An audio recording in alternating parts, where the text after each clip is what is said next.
అనంతపురం జిల్లా గుంతకలలో వైసీపీ నియోజకవర్గ స్థాయి సమావేశంలో ప్రొద్దుటూరు మాజీ ఎమ్మెల్యే రాచమల్లి శివప్రసాద్ రెడ్డి కామెంట్స్ చేశారు. వైసీపీ సీనియర్ నేత అంబటి రాంబాబుపై కూటమి ప్రభుత్వం చేసిన దాడి చాలా దారుణమన్నారు. రాష్ట్రంలోని వైసీపీ నాయకులు కార్యకర్తలపై కూటమి ప్రభుత్వం రెడ్ బుక్ రాజ్యాంగం కాస్త రూపాంతరాలు చెంది బ్లడ్ బుక్ గా మారి వైసీపీ నాయకులు కార్యకర్తలపై దాడులకు హత్యాయత్నానికి ప్రయత్నిస్తుందన్నారు. ప్రస్తుతం రాష్ట్రంలో అరాచక పాలన కొనసాగుతుందన్నారు.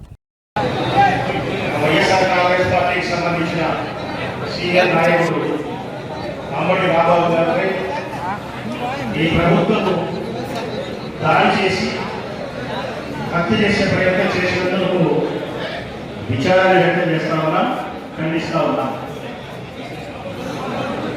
చంద్రబాబు నాయుడు కూటమి ప్రభుత్వం ఏర్పడినప్పటి నుంచి ఈ రాష్ట్రంలో ప్రజాస్వామ్యం పూర్తిగా నిర్వీర్యమైపోయింది.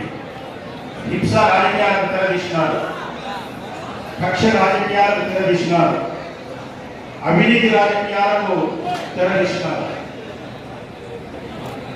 కల్తీ నెయ్యి అని కూడా పాయింట్ కాదు, జంతువుల కొవ్వు కలిసిందని చెప్పి ఫస్ట్ చంద్రబాబు నాయుడు గారు మాట్లాడింది. జంతువుల కొవ్వు కలిసిందని మాట్లాడే పెద్ద మనిషి సిబిఐ విచారణలో కలవలేదని వచ్చిన తర్వాత మళ్ళా మాట మార్చి కల్తీ నెయ్యి అంటున్నాడు. సరే, కల్తీ నెయ్యి మాట్లాడినప్పుడు సాక్షికి ఉన్నటువంటి రిపోర్ట్ ప్రకారం కోర్టులో చూసుకుంటారు. నువ్వు ఫ్లెక్సీ వేసి మా నాయకుడు జగన్మోహన్ రెడ్డి ఫోటో పెట్టి తిరుపతి లడ్డూల గురించి అపవిత్రంగా మాట్లాడితే అది తీసేయాలని మాత్రం గౌరవంగా చెప్పినట్టు అంబటి రాంబాబు. ఈ ఒక్క కారణాన్ని పురస్కరించుకొని ఆయన వెంకటేశ్వర గౌరవానికి పూజలు వేస్తారంటే ఆయన కారణం దాడి చేసినారు. ఆయన కొట్టే ప్రయత్నం చేసినారు, చంపే ప్రయత్నం చేసినారు. ఆమె అమ్మ అని చెప్పి దుర్భాషలు అంటారు. అంతటితో ఆగదా, మళ్ళీ ఇంటి దగ్గర పోయి ఇంట్లోకి చొరబడి దాదాపు 1000 మంది చంపడానికి ప్రయత్నం చేసినారు. ఇంట్లో వాళ్ళ భార్య ఉంది, ఆ చెల్లెలు, ఆ అక్క, వాళ్ళ అమ్మగారు ఉన్నారు, బిడ్డలు ఉన్నారు, మహిళలు ఉన్నారని జ్ఞానం లేకపోయి కూడా దాడి చేసి ఇల్లంతా ధ్వంసం చేసినారు. పోలీసులు అక్కడే ఉన్నారు, నిశ్చర్సులైపోయి పోలీసులు చూస్తూ ఉన్నారు. అసలు హింస జరుగుతూ ఉంటే, దాడి జరుగుతూ ఉంటే నిరోధించి రక్షించాల్సిన పోలీసులు అచేతనంగా నిలబడిపోయి రక్షణపాత్ర వహిస్తున్నారంటే ఈ రాష్ట్రంలో పోలీసు వ్యవస్థ ఉందా అని అడుగుతా ఉన్నాను. ఈ రాష్ట్రంలో పోలీసు వ్యవస్థ లేదు, గుమస్తాకి జరుగుతూ ఉంది. ప్రభుత్వానికి డూడు వస్తుందని చెప్పి పోలీసులు పనిచేస్తూ ఉన్నారు. అందరితో ఆగకుండా మళ్ళీ అనేక రకాల శిక్షణలతో ఆయన మీద కేసు పెట్టి రిమాండ్ పంపించే ప్రయత్నం చేసినారు. అందరికీ ఆగకుండా మళ్ళీ ఇంటిని దహనం చేసినారు, కాల్చి పారేసినారు ఇంటిని. ఇంత అన్యాయం జరుగుతూ ఉంటే రాష్ట్రంలో చంద్రబాబు నాయుడు ప్రభుత్వం నిమ్మకు నీరెత్తినట్టుంది కూడా మేము అనగా చంద్రబాబు నాయుడు ప్రభుత్వమే హింసలు చేస్తూ ఉంది.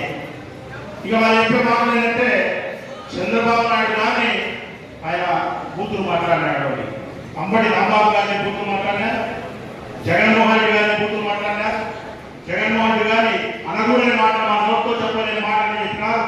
అవన్నీ విని మేము భరించగలిగినాం. కానీ ఆయన ఒక మాట చంద్రబాబు నాయుడు మాట్లాడితే అది తప్పుగా మాట్లాడుతూ ఉన్నారు.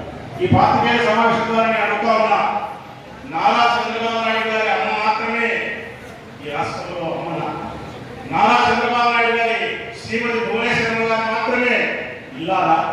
ఇక రాష్ట్రంలో ఉండే వైఎస్ఆర్ కాంగ్రెస్ పార్టీకి సంబంధించిన భార్యలు కానీ, తల్లులు కానీ, బిడ్డలు కానీ మహిళలు కాదా? మహిళలు కాదా? మరి అదే మహిళలు అయితే అమ్మ రాంబాబులో ఆడవాలంటే దాడి చేసి నీ అమ్మ నీ ఎక్కడ మాట్లాడితే ఎక్కడ న్యాయం ఉంది?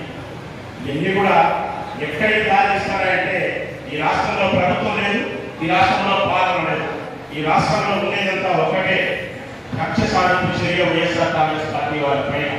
ఇంతవరకు రెడ్ బుక్ విన్నాం, నేను స్పష్టంగా చెప్తా ఉన్నా, రెడ్ బుక్ విన్నాం. ఆ రెడ్ బుక్ ఏం చేస్తారంటే వైఎస్ఆర్ కాంగ్రెస్ పార్టీ నాయకులు కార్యకర్తల మీద తప్పుడు కేసులు పెట్టి 3 నెలలు 2 నెలలు 4 నెలలు జైలు పంపించినారు. 2 నెలలు జరిగింది. ఆ రెడ్ బుక్ కాస్త రూపాంతరం చెందింది. రూపాంతరం చెంది ఆ రెడ్ బుక్ కాస్త బ్లడ్ బుక్ అయింది. బ్లడ్ బుక్ అయింది. కార్యకర్తలను జైలు పంపే దగ్గర నుంచి కార్యకర్తల నాయకులను చంపేయడానికి పోయినారు.